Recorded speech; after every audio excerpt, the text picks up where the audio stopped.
Howdy folks, don't be grim, cause I'm Dreary, and today we'll be talking about Baldur's Gate 3. Now, this is my first real animatic thing of a long story, so I took a bit of leisure with how I portrayed the story and some of the characters' voices.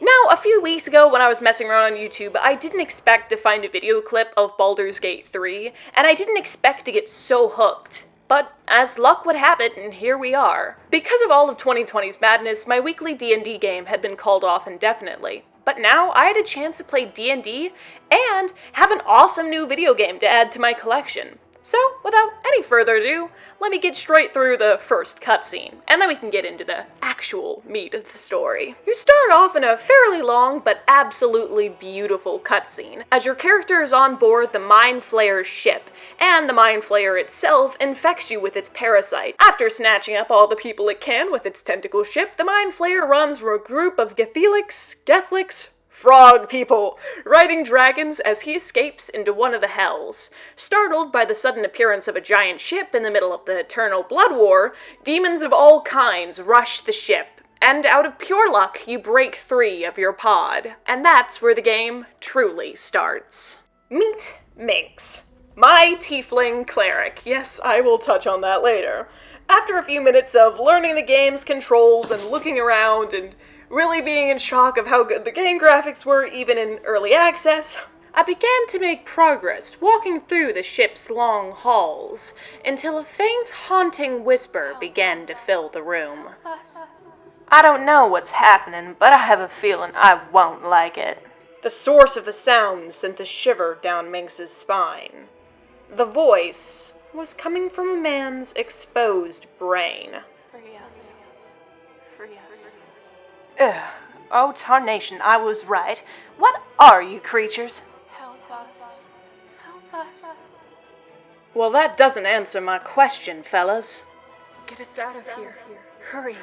Take us away. Yeah, no. I'm not gonna deal with whatever spineless worm you are. At least I dealt with that brain freak. Now all I have to do is find a way off this ship, and I'll be home free. Abomination. This is your end. Minx froze, searching for the right words, but before she could, pain lashed through her skull. A tendril of something alien touching her mind. The world spun as she saw life through someone else's eyes. She saw battles, demons, dragons, and finally, herself. She was looking into the mind of the person in front of her. Squaw, you are no thrall. Vlaakith blesses me this day. Together, we might survive. We must reach the helm before we transform. We carry Mind Flayer parasites. Unless we escape, within days we will be Gaich, Mind Flayers. Well, it sounds to me like our odds of survival will go up much higher if we stick together. Just keep in mind, I don't trust you, Missy. Don't you try to pull anything on me.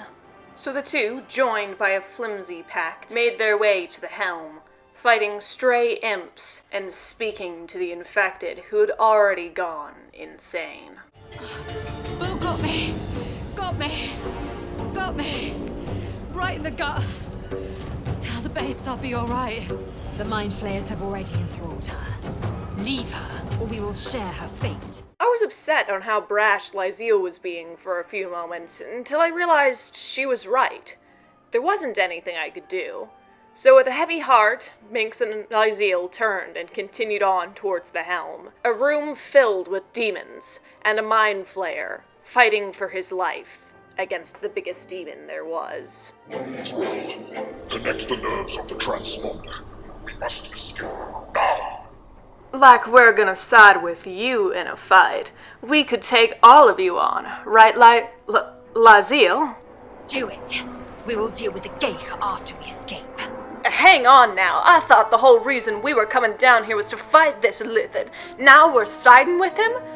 When he betrays us, it won't be my fault. But I will be the one to fix the issue. While at first Minx was heading towards the transponder with lae'zel, I began to notice something about the epic battle that the Mind Flayer and the demon were locked into.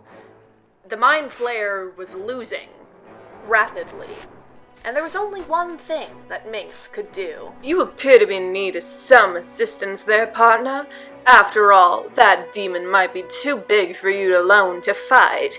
At least one of us should be powerful enough to take this guy down while lae'zel heads to take care of your transponder thing. And I should be able to provide some of that, assistance? Throw their corpses in the sticks! Fine. Be on your own then, Mind Flayer. I've got other things I can fight. Now I know what you're thinking. That did not go as planned, and you'd be correct. But we still had lae'zel, who was racing towards the finish line, and not everything was awful. Yet. So lae'zel ran, leaving the imps behind for Minx to take care of. But before she could make it to the transponder, something giant reared up. A dragon that had been following the ship moved to attack, breathing fire into the small room. She was knocked down, but she couldn't give up now. She raced for the transponder, grabbing it just in time. The ship lurched as it teleported out of the hells and into the overworld. Well, we actually did it. Well, I did it. I can say I did most of the work. After all, The explosion that racked the ship sent it crashing to the ground. Minx could barely breathe, barely think. As she looked off, she saw the ground rising to meet her. Her heart hammered in her chest, but before she could do anything, she was swept from the ship and tossed into the air, falling to the ground. And presumably, her death. So that's going to be the end of today's episode. I figure I'll leave you off on a cliffhanger. If you want to see more stuff like this, then don't forget to click that like button and subscribe, and maybe send this video to a few of your friends. This is kind of an experiment for me. I'm trying to see if you guys like this. So yeah, that would really let me know if you did enjoy this type of content. On another note, let's look at 4 amazing pieces of fan art that were sent to me by my Discord. First of all, we have At Kuro's chemistry textbook, which is absolutely fantastic. I love that little look. Then we have XX Kid Eater. Looks fantastic. I love the background. At Ember May.